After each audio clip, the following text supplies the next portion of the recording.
Os debates e as decisões que moldam o nosso continente, a seguir em Europeans.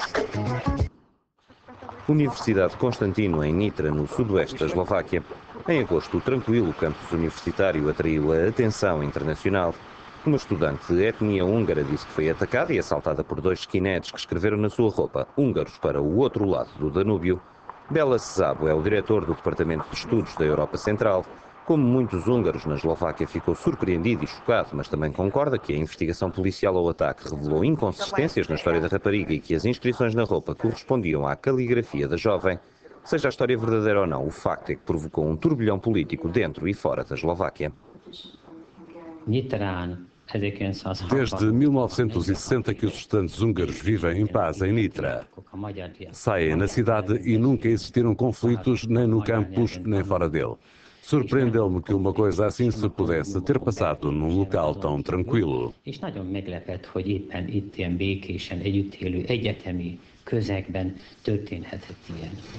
Estará a etnia húngara menos segura desde que o primeiro-ministro eslovaco Robert Fico formou a sua controversa coligação? Em junho, o seu partido social-democrata, o Smer, venceu o escrutínio com um conjunto de promessas de cariz socialista, mas sem maioria absoluta. Para formar a coligação, Fico escolheu alguns parceiros pouco habituais.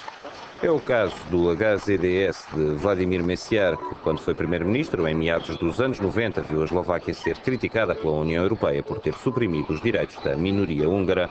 Fico também escolheu o Partido Nacional Eslovaco, cujo líder Jan Slota é conhecido pelos seus comentários provocatórios. No passado também foi citado a afirmar que a Hungria devia ser terraplanada e que a minoria cigana devia ser esterilizada.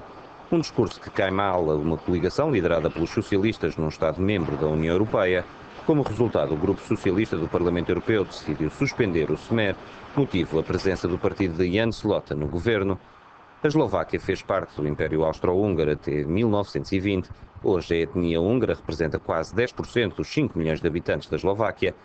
Um membro do Smer afirma que a atenção mediática sobre estes alegados ataques é apenas mais uma estratégia da oposição para desacreditar o partido.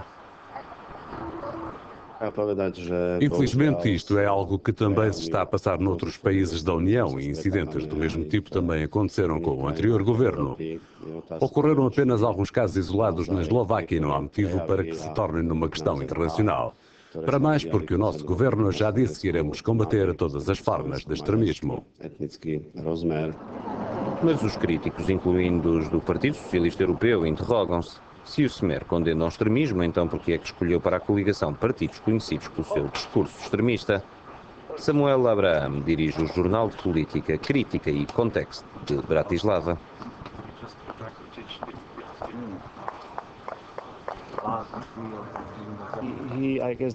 O primeiro-ministro não compreende o que significa ter um partido nacionalista extremista como parceiro de coligação. Por alguma razão ele pensou que, como o líder, que é a pessoa mais escandalosa do partido, não seria membro do governo, o resto da Europa e do mundo iriam perdoar isso. Mas os jornalistas falam com Slota e não com o seu representante no governo. E Slota diz os maiores disparates que se possam imaginar.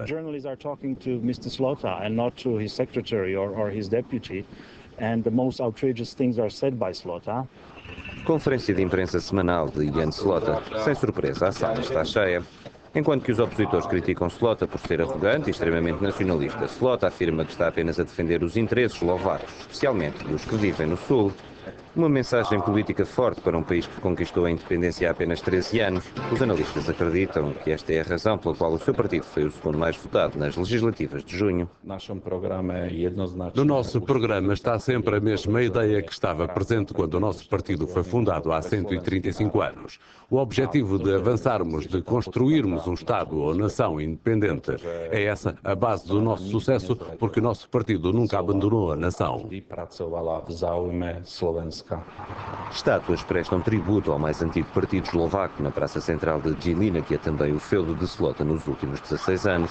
Ele não parou de injetar dinheiro para reconstruir a cidade e os eleitores estão agradecidos.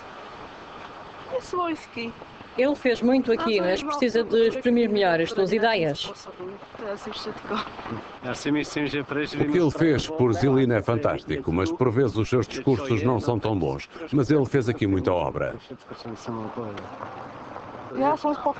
Eu estou muito satisfeita com ele. Mas nem toda a gente nesta cidade do norte da Eslováquia, onde existem alguns húngaros, está satisfeita com Slota. Anton Sulik é um diretor de teatro e televisão de Bratislava, mas está atualmente em Žilina.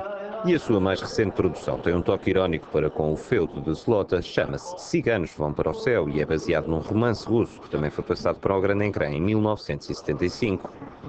Para Sulik há naturalmente uma mensagem escondida para um homem que afirma que conhece pouco sobre o seu país.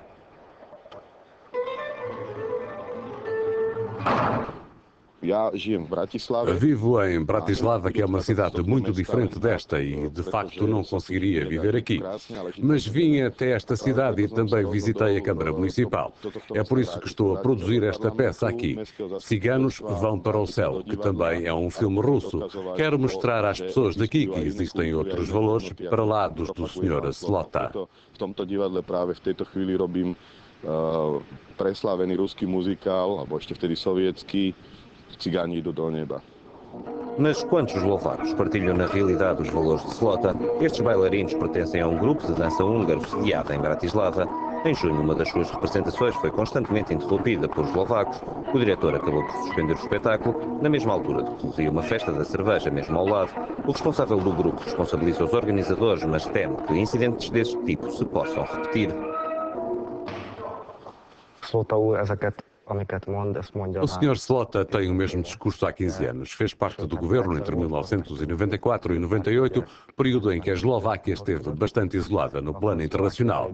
E como esteve na oposição nestes últimos 8 anos, a comunicação social não levou muito a sério. Mas agora, como é presidente de um dos partidos da coligação, os seus discursos, que continuam a ser os mesmos, têm um impacto muito maior tanto junto das pessoas como dos mídia.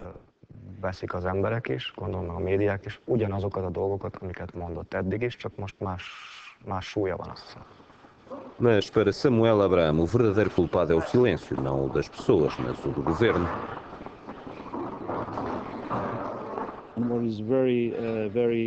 O que é muito alarmante é que o governo não está a reagir como devia, distanciando-se, condenando abertamente, imediatamente e vigorosamente o seu parceiro. Ao contrário, o que tem feito é relativizar, dizendo que a mesma coisa se passa na Hungria e noutros pontos do mundo, dando luz verde aos extremistas que na realidade existem em número muito reduzido. Mesmo que eslovacos e húngaros concordem que o número de extremistas é de facto reduzido, também sabem que estes podem provocar muitos estragos, especialmente num país ainda à procura do equilíbrio político. Apesar das críticas internacionais, 2/3 da população tem uma opinião favorável do governo.